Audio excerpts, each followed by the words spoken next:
Welcome to Washington in Focus. I'm TJ Martinell. With me is Carlene Johnson.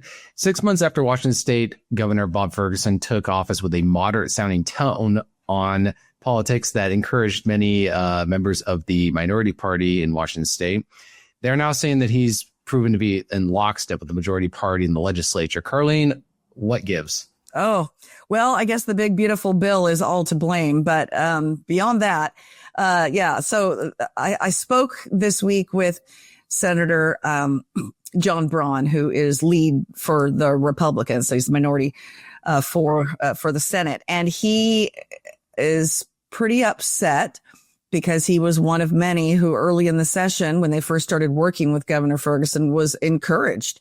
I remember several of the media avails each week, Republicans were going, hey, this guy's a lot more moderate than former Governor Inslee was. I think he's going to ask the state agencies to make some deep cuts rather than raise taxes. Well, fast forward to the end of session, we know how that all went out the window, and Ferguson signed the largest tax increase in state history. His own big, beautiful. His own big, beautiful tax bill. Yeah, yes. The Washington State version of the big, beautiful bill.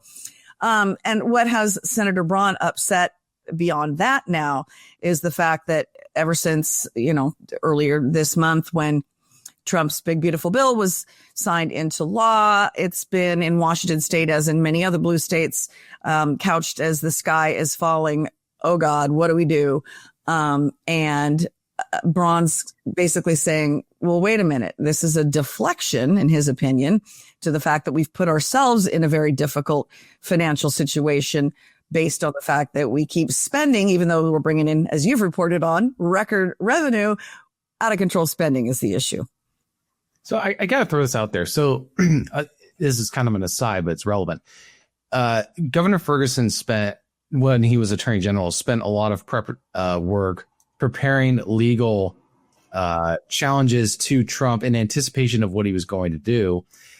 Did they have any anticipation that he was going to cut federal funding for the state? Because you think that they would have gone into the session thinking, hey, we need to set aside some money in case the federal government cuts spending to us.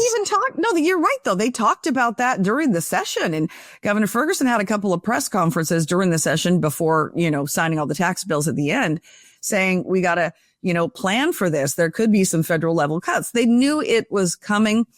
And now when it actually happened, it's the great big freak out, and blame, Trump's Reconciliation Act. So, it was three statements, I think, came out in one day. My article referenced it, but three statements in one day from Governor Ferguson's office talking about how, the Medicaid cuts, are going to be devastating. The reforms to, forcing people to prove that they're looking for a job or are looking for a job.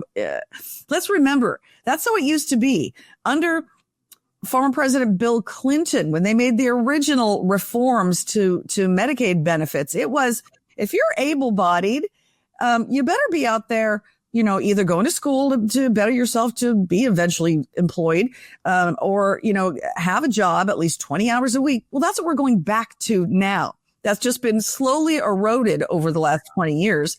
Yeah, we're going to go back to that where we're going to go back to the future. We're going to go back to the future.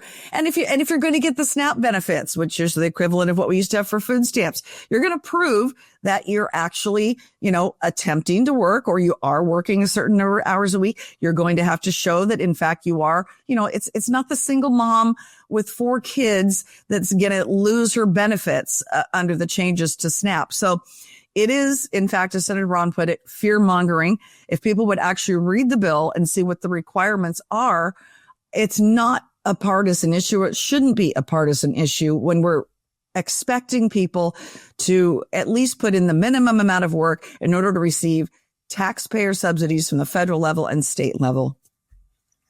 I think the question that a lot of people would be asking is, just not for you, but for the people complaining about it, describe what the average person who's going to lose access to these services looks like. Like, how old are they? What is the average person? Is it a man, woman? How old are they? How much money do they make? Why do they qualify for these services? why did they qualify before and not now? I mean, this is kind of the question that's going on.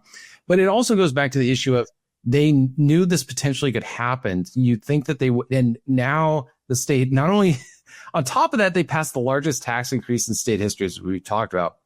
Now they're on track to actually run out of money. So, because you reported on. Yeah. So I think the thing is, if they really believe that this is going to be a massive problem, next session, they should be saying, hey, we got to cut spending. We got to cut a lot of spending because we can't just cut spending. We can't just cut spending in order to fill our, make sure we don't run into a deficit or a fiscal crisis by 2028. We got to cut spending in case the federal government cuts even more. Like, we got to set aside a little rainy day fund and $2 billion for a $77 billion budget just is not going to cut it. Well, you asked about, who's going to be cut? What do these numbers kind of look like? So what are the estimates that came out from the governor's office? And Senator Braun said, yeah, it looks like this is going to happen. It's about 200,000 people who are able-bodied, no disabilities, no dependents. They are going to be required to work 20 hours a week to keep their health care coverage. So they're not getting cut, but they're now going to have to show you're not a paraplegic. You have no other disabilities that prevent you, from going out and working or going to school for 20 hours a week, 80 hours a month in order to continue to receive your taxpayer funded health care. I think most people would say that seems fairly reasonable. So, I don't know, call me crazy, but I think most people would think that that's reasonable. And the suggestion that those 200,000 people are going to go, no, I haven't had to work for the last 10 years to get my benefits. And so I'm not going to do that. Now you can't make me go get a job. I think most people are going to go, having healthcare coverage is pretty important. Okay, I'll go find my 20. It's like if you can work, why are you not working? Well, because, if we kept enabling people and not having any requirements of them, it's a crime to have those low expectations, and it doesn't do anything but keep people stuck in the system. So it seems that these are reasonable changes. And I want to get back to one more thing, because you brought up the idea of a potential special session, right? Get back in and make some cuts now so we don't end up in a worse situation, 8 months from now when we're back in, or however, I don't know, the next session is way too soon. But I spoke on Thursday morning to Senator Paul Harris, and he sat in on an education subcommittee meeting on Wednesday, and he said it was the most divisive, ugly, vitriolic meeting that he has ever sat in. He said he was the only Republican because the two other Republicans on the subcommittee couldn't make it. So he was ready to have the barrage, but he said the entire meeting was spent on the sky is falling because of President Trump. Oh Lord, what do we do? And so he said, he kept putting in the chat, maybe we need to go back into special session and do what we can on the state level so we don't wait until we're billions of dollars in the red come January. Maybe we start putting our heads together. But he said instead the entire meeting was spent just hurling insults and the sky is falling. Trump is bad. Trump is bad. Trump is bad.